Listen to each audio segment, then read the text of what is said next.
In Master of the House, Dreyer uses the continuity style with remarkable precision. For one thing, he builds atmosphere and sharpens characterization with a multitude of details.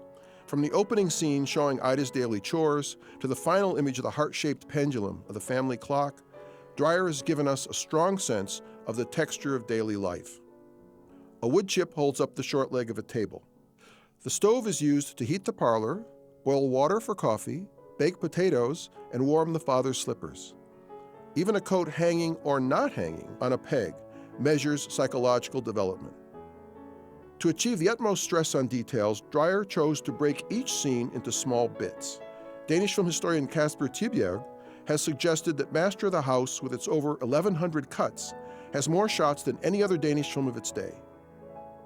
Just making a film so dependent on homely details captured in close-ups and medium shots would make Master of the House important, but not sharply novel. Dreyer's film is notable for its rigorous concentration. Nearly all the film unfolds in the Franston family apartment. The European tableau style was based largely on interior scenes too, but they did vary their settings a good deal.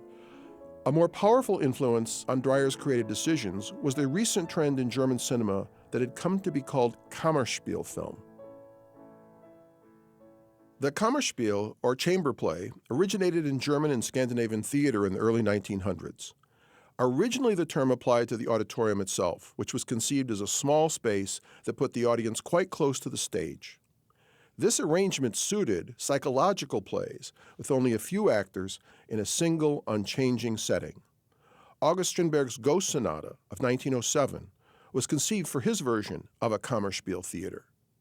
In the early 1920s, German filmmakers applied these principles to cinema, creating the Kammerspiel film.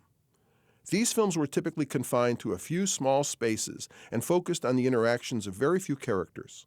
Most Kammerspiel films take place over a short time span. The extreme case is Sylvester, whose subtitle is A Tragedy in One Night.